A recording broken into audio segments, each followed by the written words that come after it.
또 하나 국민의힘 소식은 이준석 전 대표가 16일 예. 경찰 출석을 지금 통보를 받았습니다. 예. 뭐 통보라고 하지만 내부적으로는 좀 조율을 거친 것 같아요. 예.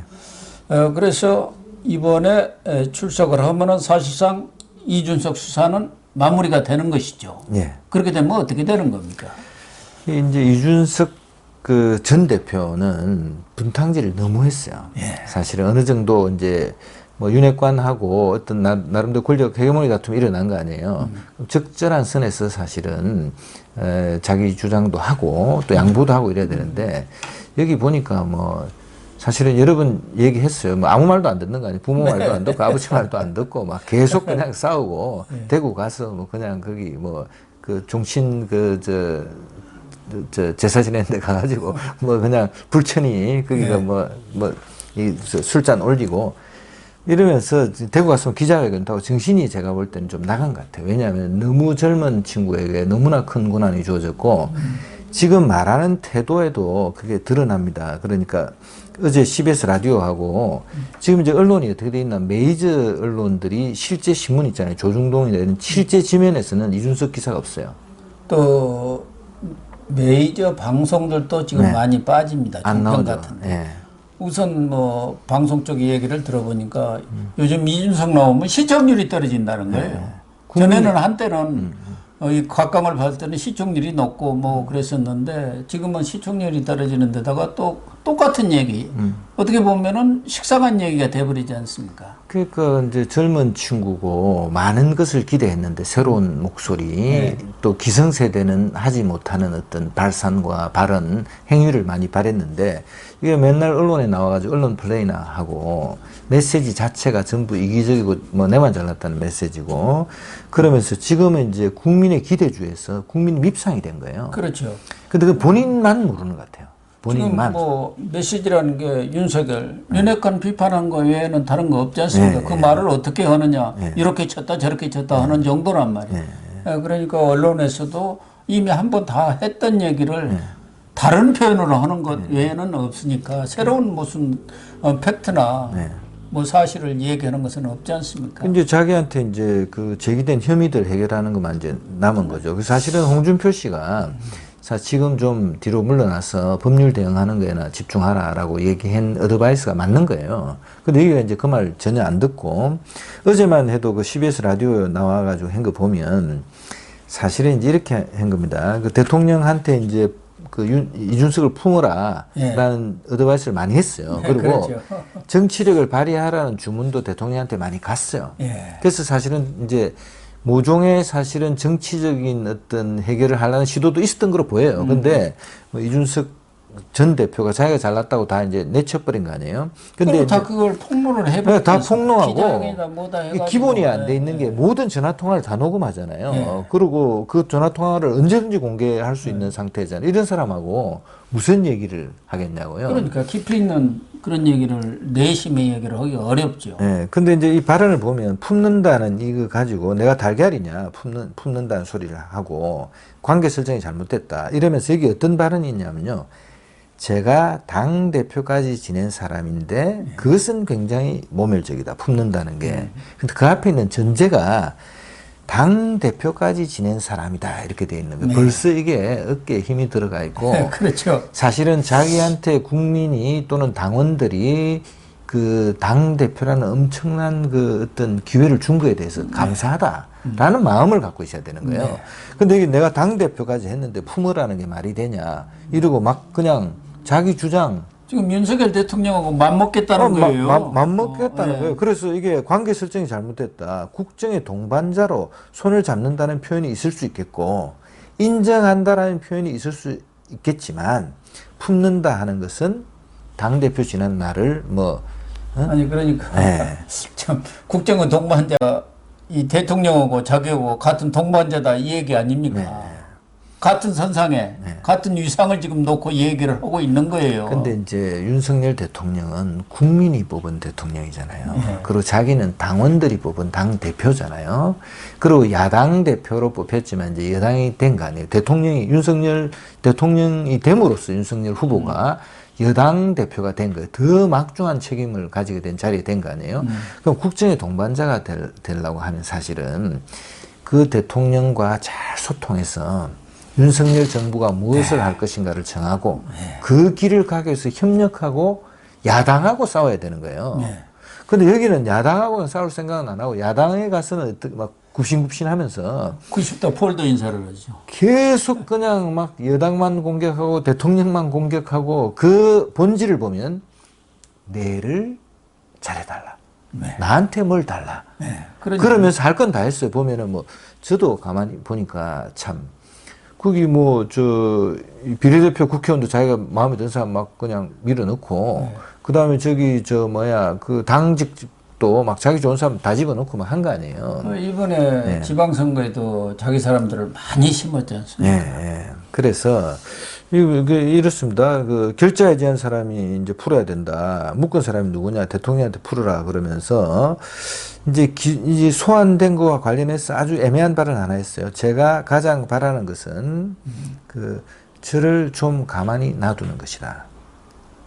그러니까 그냥 이렇게 저렇게도 하지 말고 그냥 대표로 인정해서 봐달라는 거예요, 지금 메시지가. 그러니까 결국은 경찰에서 수사해가지고 기소를 한다든가 이런 거 하지 말고 검찰에 송치해갖고 그냥 뭐 무혐의 처분하든가 불송치하면 가만히 놔두는 거 아닙니까? 그러면 나도 입 다물겠다 이런 상황이라. 그러니까 이준석 입장에서는 지금 아주 막바지까지 몰린 거예요. 그동안에는 윤석열 대통령과 뭐 국민의힘에 대해서 할 말 못할 말 다 자기는 해놓고 이제 막바지에 몰려서 사실 14일 날 가처분 판결이 있습니다만 거기서도 이길 가능성이 지금 거의 없다는 게 이미 다 끝나버린 사안들이란 말이에요. 그때 내놓은 가처분이라는. 지난번에 이제 법원이 가처분 신청을 인용한 것은 이례적인 거예요. 왜냐하면 기본적으로 이제 정당의 행위는 그 정당이 자율적으로 결정하는 게 맞고 당이 비상인가 아닌가를 법원이 결정할 수는 없잖아요. 근데 이제 지난번의 경우는 절차적 여러 가지 하자라든지 그런 여러 가지가 있었기 때문에 이제 그 법원이 그렇게 결정을 한 것이거든요. 그래서 그게 뭐 법리로 해결하기보다는 사실 당에서 정치적으로 해결해야 되는 사안인데 그 법원으로 간 거예요. 그래서 그렇게 판결이 났고 그 판결을 이제 받아서 수정해서 지금 이제 당이 어떤 그 정치적 행위를 하잖아요. 법률 행위를 하는데 이게 또 갈 수는 있겠지만 법원이 계속 이게 개입하기는 어려운 거예요. 그래서 그렇죠. 그 놔두고 두 번째는 이게 지금 이제 전국 그 위원회, 그 다음에 또 이제 그 의원들의 어떤 총의, 이런 걸 바탕으로 지금 이게 비대위나 이런 게 다 이루어지는 거거든요. 그럼 당에서 지금 실질적으로 그 국민이 뽑은 대표는 이제 그 국회의원들이죠. 그리고 이제 당원들이 이제 있죠. 당원들이 있지만 전국위원회라는 건 또 당원을 대표하는 기관이에요. 그래서 이게 어떤 해석이 가능하냐면 실제로 직접적인 당원 투표는 없었지만 당 자체가 사실은 이준석을 사실은 이미 이제 그 비토한 거예요. 그렇죠. 근데 또 지금 오늘 보면 또 가처분을 하겠다 그러고 뭐 새 비대위원장 이름 안 밝히면 불특정 비대위원장 성명불상자에 대해서 또 예고적 가처분을 하겠다 이런 식으로 나오는 거예요.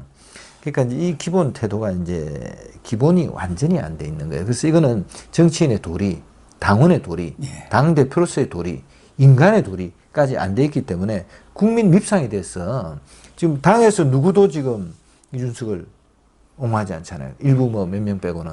한 10여 명 됐죠. 뭐 원외까지 다 합쳐봤자 김웅, 뭐 하태경 몇 명 정도인데 다만 지금 CBS의 그런 이 발언들을 보면은 윤석열 대통령에 대해서 하고 싶은 말이 뭐냐 하니까 성공한 대통령 되십시오 하면서 결자 해지를 얘기하는 거 보면은 지금 이제 막바지 벼랑 끝에 몰려 있는데 윤석열이 좀 동아줄을 내려주기를 기대를 하고 있는 것 같은데 이미 그 선을 넘어버린 것 아닙니까? 이제 이준석 전 대표는 일관되게 대통령실에 대해서는 사실은 조금 유화적인 발언을 했어요.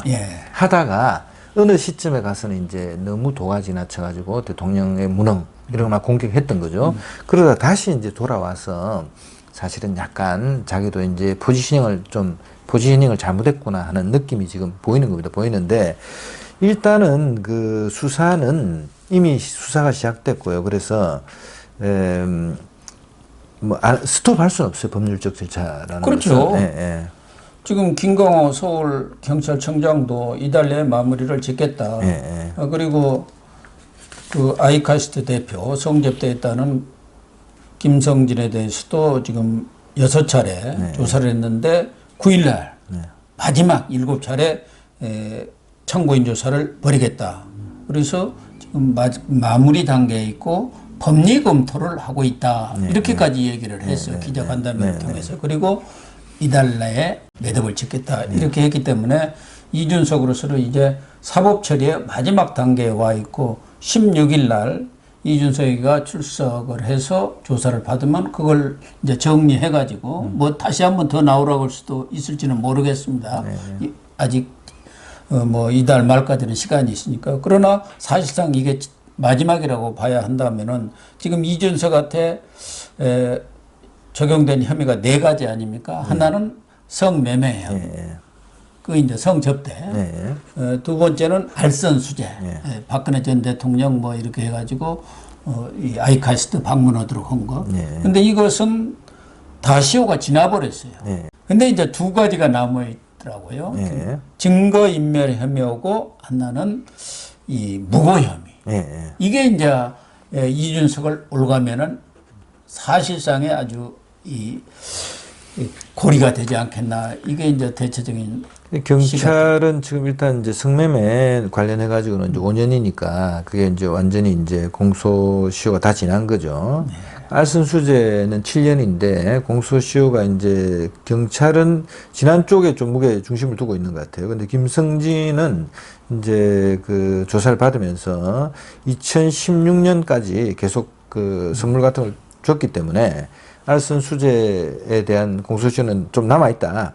이렇게 이제 주장하는 것 같아요. 그래서 이거는 이제 경찰이 정리할 텐데, 지금 흐름으로는 이게 이제 여기에 대해서는 뭐 크게 기사가 많이 안 나와요. 그러니까 이거는 이제 조금 넘어가는 분위기고, 그 대신에 이제 지금 이제 증거인멸은 사실은 뭐 가장 최근에 일어났잖아요. 그렇죠. 그러니까 그거는 12월이니까 지난해. 예, 그래서 이게 이제 그때 보니까 이제 조금 더 신중하게 대응했으면 차라리 무대응하는 게 나았어요. 근데 이제 이준석은 나름대로 급했던 거죠. 그래서 이제 뭐 대응했던 게 오히려 이제 악수가 된 것 같고요. 그리고 이제 이 무고죄로 지금 이제 고발이 됐잖아요. 거꾸로. 가사연 측이죠. 예, 예. 그래서 이거는 이제 무고를 밝히려고 그러면은 또 이제 아까 그 성매매 처벌법은 적용 대상이 안 되나. 그 성매매가 있었는지에 대해서는 조사할 수밖에 없는 건데. 그렇죠. 그 성매매를 했다는 것을 가로세로 연구소가 지난해 12월 27일 날 보도를 했지 않습니까? 그걸 보고 자신의 명예를 훼손했다. 안 했는데 했다겠다. 그래가지고 명예훼손을 거니까 그쪽에서는 있었는데 무슨 소리냐. 현실적으로 그런 사실들이 다 증인이 있고 증언이 있는데 그래갖고 무고를 걸었기 때문에 그 성매매 사실 여부에 대한 판단이 내려져야 이게 지금 결론이 날 수밖에 없지 않습니까? 그러니까 이게 무고는 또 뭐 10년 이하 징역인가 하고 3천만 원 이하 상당히 중형이 된단 말이에요. 이게 이제 그 전반적인 이제 흐름으로 볼 때 김성진 아이카이스트 대표의 진술이 굉장히 구체적이에요. 구체적이고.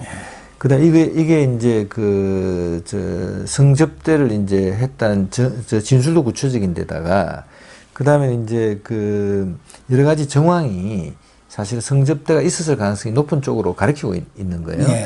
그래서 이거 자체만 해도 사실은 본인이 이제 자숙하고 사실 뭐 그때 어려서 그랬다든지 뭐 이래야 되는데 그런 태도는 없이 뻔뻔하게 지금 계속 이제 달라들었던 거 아니에요. 그래서 자승자박 자충수가 된 거예요. 여기서 뭐 이제 기소만 돼도 제가 볼 때는 이제 그 정치 생명이 이제 이어가기가 쉽지가 않죠. 그럼요. 그리고 윤리가 이제 이달 28일 날 열립니다만은 그 이전에 경찰 수사 발표가 나지 않겠나 이렇게 보여지고 거기서 뭐 당장 결정을 안 하겠지만 징계 개시 결정을 할 거 아닙니까? 그런데 이양희 윤리위원장이 10월 중순인가 15일 그 무렵에 아마 임기가 종료가 되는. 그러니까 자기가 그 이전에 이 문제는 매듭을 짓겠다. 그렇기 때문에 10월 초중 이쯤 되면은 이준석에 대한 당 차원의 모든 절차가 끝나지 않겠나 그런 생각이 들어요. 그래서 이제 가만히 놔두었으면 좋겠다고. 그런 거죠. 가만히 좀 놔둬서 그리고 대통령이 좀 뭔가 이 SOS를 보냅니다만은 이미 다리를 건너 가지고 루비콘강을 건너 버렸는데 저쪽에 가서 손을 흔든들 소용이 없지 않습니까? 늦었죠. 가장 많은 것을 잃은 것은 사실은 이 과정에서 이제 보여준 그 이준석의 어떤 이기적인 행동, 행태. 그렇습니다. 그게 이제 더 큰 문제죠. 그래서 뭐 이게 사실 성접대 같은 거 시간이 지나고 나서 또 한 번 이제 청년 정치인이니까 기회가 주어질 수 있을지 모르겠지만 얼마든지. 지금 이 하는 태도나 이런 거로 봐서는 그러니까 앞으로 이제 쉽지가 않다. 그렇습니다.